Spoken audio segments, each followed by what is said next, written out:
كيفاش غادي نحكي لكم قصتي؟ كيفاش غادي نعاود لكم بلي انا هي اللي خنت راجلي مع لوسي؟ خنتو بدون ضمير، بدون ما نفكر في حتى حاجه. المهم اليوم غادي نعاود لكم قصتي من الاول.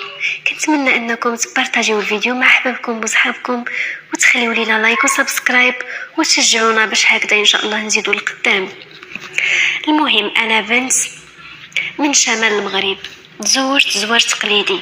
تزوجت وكان في العمر ديالي 24 سنه، يعني في هذاك العمر كان في عمري 24، اما دابا في العمر ديالي 29.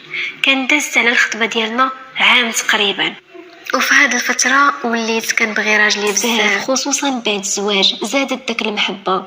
يعني كنت كنسكن مع دار عكوستي، غير هما كانوا كيسكنوا في السفلي وانا كنت كنسكن في الفوقي. المهم كنت كنهبط عند عكوستي كل صباح، كنخدم معاها الشغل، كنقدم معاها المسائل ديال الدار وكنرجع نطلع للدار ديالي. المهم شهور وانا على ديك الحاله، كنت مهنيه مع راجلي وعايشين بخير. كان عنده خوه عايش في اوروبا، كنا ديما كنهضروا في الكاميرا، وكان لوسي كيقول لي توحشتك. انا كانت كتجيني عادي ملي كان كيقول لي توحشتك، وحتى انا كنت كنبدلو نفس الشعور، كنت كنحسبو بحال خويا وكنت كنقول له حتى انا توحشتك. وشي ايامات ولا كيدوي معايا بزاف. انا كنت كنبغي راجل لواحد الدرجه اللي انني ما نشوف حتى شي واحد من غيره، ولكن لوسي كان حط عليا العين، وكان قال لي لوسي بلي غادي يهبط على قبلي للبلاد. وانا كنت كنقول له لا يخطيك اخويا بارك الله فيك، كان بمثابه الاخ ديالي. المهم قبل ما يجي كان راجلي وعكوستي كيقولوا لي تهلاي فيه وما تقلقيش، يعني هو الصغير ديال العائله، ضروري ما غادي تكون واحد المحبه زايده. وراجلي كان كيقول لي الا كسبتي خويا الصغير وخليتي خويا الصغير فرحان، راه فحال الا انا هو اللي يعني كديري لي خاطري في كل شيء، وغادي تخليني حتى انا مرتاح.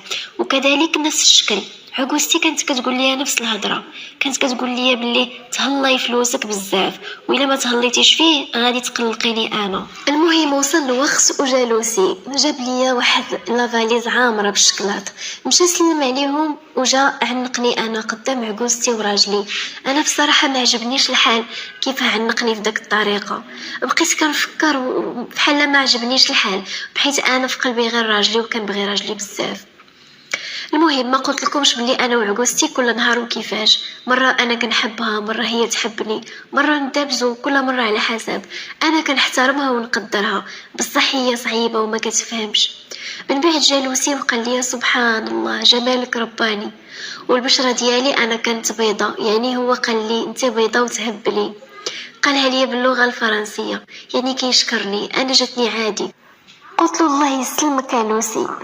كان صغير عليا بعامين، كان هو طويل وزوين بزاف. واحد المره كنت كنطيب في الكوزينه، جا عندي وجلس معايا وكيغسل معايا المواعن، وكيقول لي شنو خاصك، شنو نجيب لك معايا، وكيسيق في الدار وكيقول لي انت كتعيي بزاف. كانت عكوستي ما كتجلسش في الدار، عندها واحد الطوموبيل كتقيل الدور بها، وكيف ما قلت لكم هي صعيبه، يعني خصها غير فاش تجي للدار تلقاها نظيفه وما فيهاش حتى شي خشه. كان عندي عادي، كنت كنقول مادام راجلي كيبغيني وهو كيحماق عليا انا عندي عادي نخمل ما كاينش مشكل. دازت واحد المده قصيره واكتشفت باللي راجلي مدمن مخدرات. فاش اكتشفت بديت نقول له علاش انت كدير هكذا، هادشي راه ما مزيانش للصحه ديالك. تما بدا كيعنفني وكيضربني. المهم كيضربني ديما وكيخليني كنسيل بالدم، ومن بعد كيشدني وكيطلب مني السماحه، كيقول لي سمحي لي ما كنتش في الوعي ديالي. انا كنت كنهبط لعند عكوستي للدار، فين ما كنهبط لعندها كيخليني طبايع في الوجه ديالي، دائما كيخلي لي عيني زرقاء بزاف ديال المرات، وهو كيعنفني بنفس الشكل وبنفس الطريقه. واحد النهار هبط وهو يشوفني لوسي، كنت كنقول له بحال خويا، وهو يقول لي ما تضربهاش، وبزاف ديال الحوايج. دازت ايام ونفس المشكل كيتكرر معايا، نفس الموضوع، نفس العنف. انا اكتشفت بلي لوسي عنده نوبات غضب، يعني اللي جا قدامك يبقى يهرسو. وهو كان قال لي راجلي من قبل عليه، ولكن انا ما فراسيش بلي هو بهذا الشكل هذا، يعني بهاد النوبات هادو كيجيوه وكيبقى يهرس اللي جا قدامه، واللي جا بين يديه يهرسو، ما كانش كيتسحب لي حتى لهاد الدرجه هادي. راجلي اللي كان كيبغيني وكيحماق عليا هو اللي ولا كيعنفني بزاف ولا كيضربني. انا راجلي اللي كنت كنعرف تبدل عليا 180 درجه، ولا كيسهر مع البنات ولا كيمشي كيخرج بزاف، ما بقيتش كنعرف راجلي. وانا كنت كنميل للوسي، كنمشي نعاود ليه على كل شيء كيوقع، نجلسوا انا وياه بزاف، كان كيشري ليا اللي طلبتها، كان كيجيب ليا الشكلاط، وكان كيقول لي عندك تمشي تقول لماما هادشي اللي كنشري لك راه غادي تغضب ولا ما غاديش يعجبها الحال. وانا كنت قلت لكم باللي عكوستي صعيبه بزاف. المهم هادوك النوبات ديال الغضب اللي كانوا كيجيو هو كان كيجرح يدو بالدم، وكان كيولي كله يدو دم. انا اللي كنت كنمشي نهتم به وكنت كنضمد ليه الجرح ديالو، حيت هو كان كيهتم بيا حتى انا كنت كنهتم به. المهم كنت كنبقى نهتم به بزاف حيت حتى هو كيهتم بيا، وفاش كتشوفني معاه متهليه فيه كتبقى تفرح، حيت عكوستي نقطه الضعف ديالها هي ولدها الصغير. وهو كيف ما قلت لكم كان كيشري ليا، وكان اتفه الاشياء كان كيجيبهم ليا، مثلا الشوكولا، مثلا شيبس، غزل البنات، اي حاجه ديال السقاطه كان كيجيبها ليا معاه. المهم كان كيعاملني معامله ديال فوق بخير. انا كنت كنحسبه بحال خويا، بحال السند ديالي. كنت كنعاود ليه على جميع الاسرار ديالي، وحتى انا كنت كنعاود ليه، وحتى هو كان كيعاود ليا جميع الحوايج اللي كيوقعوا له. المهم جا رمضان، وفي الليله الاخيره ديال رمضان يعني بعد الغدا غيكون العيد، كان داك الليله عيد ميلاد ديال لوسي. انا جبت ليه واحد تيشورت كان فيه الاسم ديالو، داك التيشورت بقى به النهار كامل وهو لابسو. ما قلت لكم لا غد العيد كل شيء في الليل باش نصبح مهنيه، بغيت نخدم كاع الشقه اللي في الدار وداك الشيء ونشطب راكم عارفين، باش لا غدا ديال العيد نصبح مرتاحه وباش نتهلا في روحي حتى انا وفي الصباح. المهم باش نكون زوينه في حالي فحال كاع الناس. وما جيت نكمل حتى كانت 12 ديال الليل. المهم ساليت كلشي وتميت طالعه لداري، هازه كاس الماء في يد والتليفون في اليد الاخرى، حتى تلاقيت مع لوسي داخل سكران، يعني طافي عينيه حمر. المهم اول مره نشوفه في هذيك الحاله قلت ليه شنو كاين، اشنو واقع لك؟ حتى شدني من يدي وقال لي هادي عام وانا كندير لك خاطرك وانتي جالسه مع خويا. انا كل ما كنشوفك مع خويا قلبي كيتقطع، انتي ما حاساش بيا، انا كنعشق فيك، انا كنموت عليك، طلقي من خويا واجي نتزوجوا ونمشيو نعيشوا على برا البلاد. قال لي هكذاك انا تشوكيت في بلاصتي، بقيت مشوكيه، البروده حكمتني، رميت عليه داك الماء اللي كنت هزه وقلت ليه انت مريض نفسي. طلعت لداري وبقيت الليل كامل وانا فايقه بحال الا ما وقع والو. هذاك النهار ما قدرتش نعس من كثرة ما بقيت كنفكر. المهم بقيت كنفكر وكنقول كيفاش يدير معايا هادشي كامل وانا كنت حاسباه فحال خويا. دوزنا ايامات زوينه، هو فحال خويا وانا فحال ختو. بنات خالته والعائله كلها كيهضروا علينا وكانوا كيغيروا فاش كيشوفوا الصداقه ديالنا انا وياه. المهم بديت نخمم حتى نعست في الطوموبيل. وصلنا وكيقول لي نوضي نوضي، رحنا وصلنا، الطريق كان طويل صراحه، غرقت في النعاس. المهم تيقيس ليا في خدودي وتيقول لي نوضي نوضي. وصلنا، انا حمرت فيه عينيا وفتحت الطوموبيل وطلعت ديريكت للدار. لدار جدو بقينا مقصرين حتى جاو الضياف، كنفطروا هو كيشوف فيا واحد النظارات، راجلي وعمرو شاف فيا بداك النظارات. قلت ليه المهم شبعت، طالعه باش نبدل حوايجي ولبس البيجاما، لبست حوايجي طلع عندي وقال لي واو جيتي زوينه بزاف، وبقى كيقول لي المجاملات بحال هكذا. ما علينا، ما ديتهاش فيه، لبست البيجاما ديالي وتميت هابطه وشدني من يدي وقلت ليه شوف، قلت له بلا ما تزيد تهضر معايا داك الهضره ودير فيا داك الشوفات والله حتى نقولها لخوك. شنو قال لي وشو كاني؟ وقال لي والله حتى غادي تسهلي عليا الامور. شوفي نقول لك انا والله راني ما ناوي حاجه ديال الخبز ولا المصلحه، انا عشقتك والله حتى عشقتك.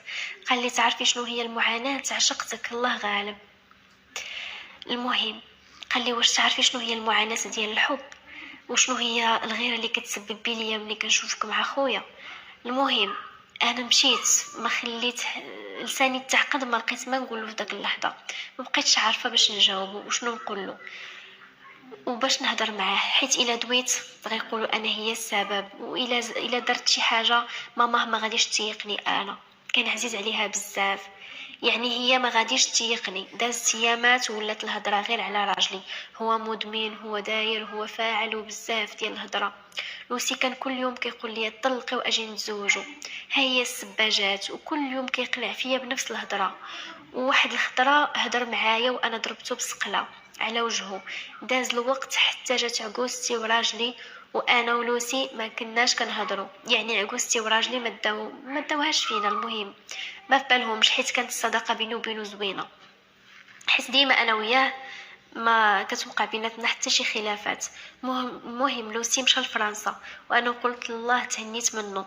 منين مشى وخلاني بزاف ديال الشقا وبزاف ديال التماره، هو كان تيعاونني وكان كيدير كلشي على قبلي. ولكن بعد ما مشى هو وراجلي، كل نهار كان كيضربني، كل نهار كان كيدير نفس الحاجه، كيعنفني. انا كنت عايشه معاه كالكلبه حاشاكم. انا بديت نخمم فلوسي كيفاه كيعاملني، ودابا راجلي كيفاش كان كيعاملني، كيدير ليا خاطري في اي حاجه، وراجلي كيعنفني. منين مشى ما بقيت كنشوف داك الشيء، بداك الحوايج اللي يعجبوا البنات. المهم راكم عارفين، بدات كتحرك المشاعر من جهته. بديت حتى انا كنفكر في لوسي، والشيطان دخل بيناتنا. الغالب الله غرني من بعد ما بدينا كندويو في الميسنجر. العلاقه ديالنا تطورات نهار من بعد نهار، وحنا كنهضروا مع بعضياتنا بزاف، ولكن ما عمرني بينت ليه انني كنبغيه. مستحيل نحكي معاه فحال الايام اللي داز، ولكن هو كيدوي انت عمري، انت حبي، انت كذا، وكان كيتغزل بيا عادي، وكيشارك معايا نهار ويحكي لي شنو طرا ليه، كل شيء اللي داز ليه في نهارو كيعاودوا ليا. وكان كيسولني على راجلي، وكان كيقول لي واش مازال كيضربك، واش مازال، وكيسولني على ماما واش مازال كتكرهني. المهم بزاف د الحوايج كان كيسولني عليه. المهم جات كورونا وسدوا كل شيء، وهو اصلا كان جاي. منين جات كورونا ما لقاش كيدير، ولينا نحكيو انا وياه 24 ساعه على 24 ساعه. راجلي ما كانش مهتم بيا كاع. انا كنت زوينه بزاف، والناس كانت كتشوفني دائما زوينه، وكان شاهده على هذا الشيء انني كنت زوينه. كان عندي تقريبا 28 عام في داك الساعه هذيك، ولكن كان بان بنت 18 عام. قهرني الشيطان وقلت هذا ما غاديش نكمل معاه حياتي، ربي ما رزقنيش الذريه. مشينا عند الطبيب ولكن الله غالب، يعني جريت معاه من طبيب لطبيب، ولكن ما كاينه حتى شي نتيجه. واخا هكذا كنت كنبغيه وصابره عليه وعلى الدل ديالو، ولكن ما بقيتش كنلقى الاهتمام من راجلي اللي كان كيحماق على الارض اللي كنت كنمشي عليها. ما بقيتش كنعرفو، ولا انسان واحد اخر، ولا في السهرات، ولا كيعيش غير مع البنات، ولا الاهتمام ديالو كله للبنات. ولكن الاهتمام هذاك اللي كان من عند اخ راجلي، من عند لوسي، كان في شكل كان ديما مهتم بيا، ديما عطيني وقته. هذاك الاهتمام كان غير. المهم جا الاب ديالي وقال لي غادي تطلقي من الراجل ديالك، مريض، مدمن مخدرات، بزاف د الحوايج فيه مزوينينش، دائما كيعنفني كيضربني. المهم رفعت عليه قضيه ديال الطلاق وطلقنا، والحمد لله. لوسي في هاد الاوقات كان غادي يطير بالفرحه، وبيت سكران الليله كلها اللي قلت ليه اننا طلقنا. مهم وفي الاخر انا قلت له انت راه مجرد انسان مريض نفسي، لو كان ما جيتش مريض ما غاديش تطيح في مرات خوك. وبلوكيت الفيسبوك ديالي وبدلت نوامر ديالي باش ما يزيدش يطيح فيا. ملي مشيت لدارنا بدلت اي حاجه. من بعد ما جيت لدارنا فطمت براسي وقلت انا فين غاديه، هذا اكبر خطا درت في حياتي. نط وضيت وطلبت الله يسمح ليا ويغفر ليا، نصلي باش يغفر ليا الذنوب ديالي، وباش نحيد دوك المشاعر اللي كنت، وباش ننسى هذاك الشيء اللي دوزت، ولا هذاك الهضره مع لوسي، ولا كاع داك الشيء. انا ما عمرني اعترفت له بانني راني كنبغيه ولا عندي مشاعر ليه. بالعكس انا ديما كنت محترمه، لانه واخا كان راجلي كيعنفني ما قدرش انني نخونو ولا ندير شي حاجه ما صالحاش ليه. المهم مشيت طلقت من راجلي صافي، ومشيت لدارنا وبديت كنطلب الله باش انني ننسى لوسي وما نبقاش نفكر فيه نهائيا. والحمد لله قدرت نتخطى هذاك الشيء كامل، وصافي عشت حياتي عادي. دوزت عام تقريبا في الدار ديال الوالديه، ومن بعد تزوجت راجل كيخاف الله ومتدين، والحمد لله عوضني على كاع داك المشاكل. هاد الراجل اللي تزوجت راه ماشي لوسي، تزوجت راجل اخر، والحمد لله مشيت انا وياه للعمره وكيبغيني وكيخاف عليا ولدت معاه اجمل بنت في العالم، والحمد لله يعني دوزت واحد الحياه زوينه.